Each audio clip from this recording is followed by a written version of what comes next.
Moore's Law is dead is citing Colin Moriarty, and he says also this points to why Game Pass is a failure. How is it a failure? Moore's Law is dead. All of you are pointing to this particular, report, but none of you want to actually point to the timeline.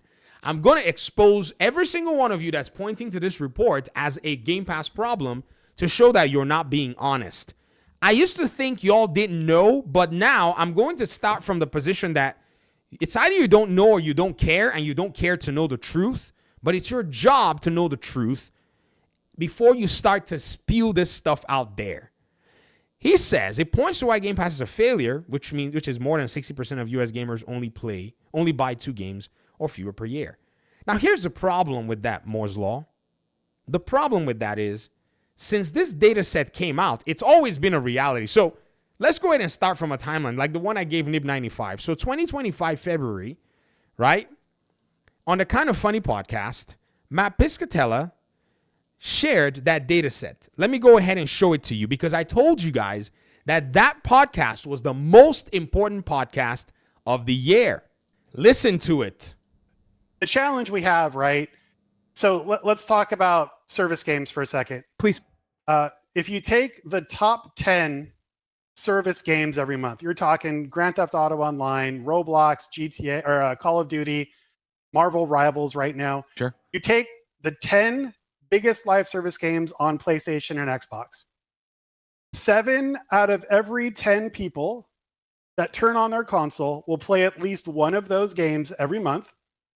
And in terms of total time they're taking, those 10 games alone every month take up 40% of total play time on the consoles. So, did you hear him? Hey, this thing has been here for seven months. 7 months. You saying most people buy a few games a year, play those games, and then also keep playing a few games from previous years that they don't want to lose access to is not news. As we have been telling you that in this particular context, which has probably been happening for many years, Game Pass saw 2 things that was announced to us. Number 1, 30% growth in its PC subscribers, and number 2, revenue growth touching approximately $5 billion before these new price increases. The growth has been slow. Piscatella also, around that same period, right, FY, 2020, whatever, also talked about how subscription spending had also gone up. I think the number was around 16%. Where you all are getting this, this is all fomented fugazi. You guys think that we're not aware of the data, but many of us have been sounding the alarm. I was reading, some replies by Brap and Game Logic, and I was laughing because I was like, if you guys want to go ahead and mock, because that's what you guys are doing here. I saw this. I know y'all are mocking some of our ideas. Like Brap, you said, my kids game on tablets, play Roblox, eat McDonald's. Therefore, as adults, they will game on tablets, play Roblox, and eat McDonald's. It's just common sense. You're fighting against the wind, as the data is already there, that these young people are choosing mobile devices as their primary places to play. This is not something that anybody is fomenting. This is something that's a reality. And I got to say, man, all of us that are, talking on YouTube, and those of you that are podcasters, I recommend that you go out there and talk to people. Get off of the internet and just talk to real people. And it's going to shock you once you step out of your bubble and talk to gamers. Really, talk to some 20-something-year-olds. Everyone that's doing a podcast or whatever it is, come on, guys, the youngest of us will be a millennial that's already in, maybe Sigs and Cereal, you look like a real youngin' out here, man. You probably are one of the younger men that I've seen actually talking about this stuff. Now, I'm not even really that old, right? But I can already tell you, the moment I saw you, I almost could just tell your demographics. It's just how, I work with majority of demographics. I probably taught students that are probably your age or maybe even older now.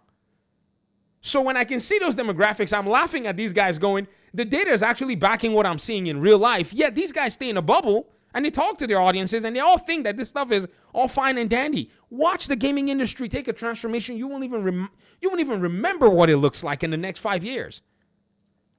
So, you look back 10 years before the big revolution of live service games, people would get the big game, they'd move to the next big game, move to the next big game.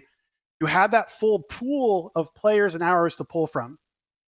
Now, because of these live service behemoths, half of the gaming time on consoles is just gone. It's going to be eaten by those games, right? So you're fighting more and more for those hours and players that are remaining. The other part of that is the audience is really changing their purchasing behavior than they had even 10 years ago. Now, your audience, right, the people here in the chat, you're on the very extreme enthusiast side, right? Let me tell you some If you're watching a live video game talk show, you're you're not the majority. So, just real quick on purchase frequency, like how many games someone buys in a period, right? Yeah. 30% of people that play video games will not buy a video game this year.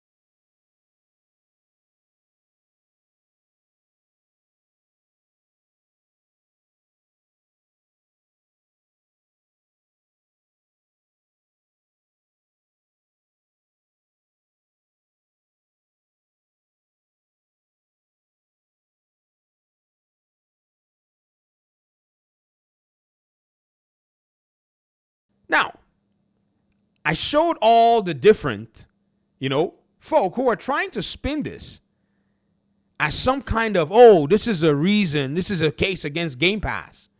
Or according to, whatchamacallit, where's this gentleman here? Moore's Law is dead. This is why Game Pass is a failure. No, that's not true. You guys are actually trying to foment something that is not reality. Y'all need to back away because the data is right here and is asking you guys to take a look at it, unless today's date is somewhere that ends in 2024. That's the only way you guys can be correct. As long as today is actually further down the road from 2025, after this data set has been declared in public, in a video that sadly, and I said the travesty about this video was that it didn't have more views.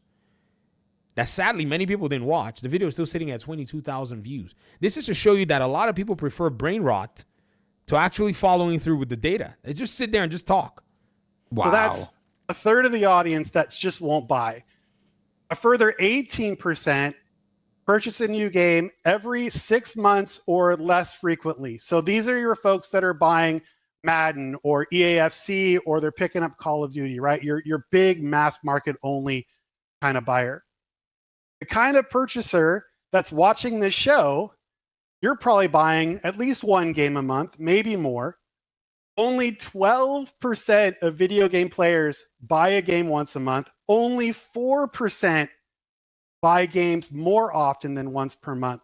So, when we're talking about the developers and the publishers that are really being, hurt the most, that we're talking the most about, are the games that are really targeting this like 16% of total players that are, purchasing very frequently, while the mass majority of players are buying a game or two a year and they're playing Fortnite, Minecraft, and Roblox. And I think that's like the biggest challenge. The biggest competitor to any new video game is Fortnite. I will die on that hill. So why then is this basically coming out that this is why Game Pass is, in quote, failing, when these cats have now somehow walked over the subscriber growth numbers? Because in all honesty, these gamers were hardly going to ever buy the games at full price. They weren't going to buy it anyways at full price. One reason y'all started to see subscriptions slightly tick, if nothing tells you, and Game Pass subscriptions slightly tick, is because the value proposition appealed to people who were not going to buy games in the first place. There are a lot of them. There are a lot of people like that. And so to make it seem like, well, Game Pass is a waste of time because they could have just easily sold the games to people who weren't going to buy them in the first place, is absolutely asinine and redundant. In fact, as many of you make it sound like Game Pass does something that is out of pocket, PlayStation is currently hunting down games to put day one on its own service. Why? Why is PlayStation doing something similar with day one third-party games? Why? If it was that bad, or did you guys not know? Are you guys pretending not to know? Go look up Nick McGuire and his article with Steven Totillo, where he basically says that this is what it is that they're doing. Hold on, let me pull it for y'all before I leave here. Where is that particular article? Oh, I know why you guys are ignoring the article, because the framing was so beautiful. Look at the way Insider Gaming actually framed it. They said, PlayStation has no plans for day one first-party games on PlayStation Plus. So nobody really went in to dig into the article to realize that Nick McGuire said this. He said that with their strategy, they're looking for 4 or 5 independent day-and-date titles. Hold on. And using that to complement their strategy of bringing their games when they're 12, 18 months old or older. So PlayStation is doing day and date. Why are they doing day and date? Why are they doing it? Because everybody knows that these games are likely not going to sell. But in the case of the first party, PlayStation has to continue to make you think that this is what the ecosystem has to offer, but already has a contingency to make up extra revenue by dumping the game on PC. Right?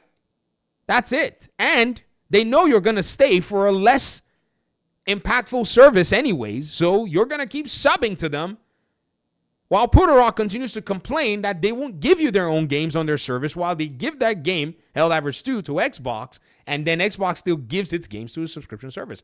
That's when he let the cat slip out of the bag. The moment he made that video was exactly when we were already on to you guys. That you guys are basically just jealous about Game Pass. That's what it is. That PlayStation doesn't have that same cadence. Just admit it. Thank you for watching the video. Peace out.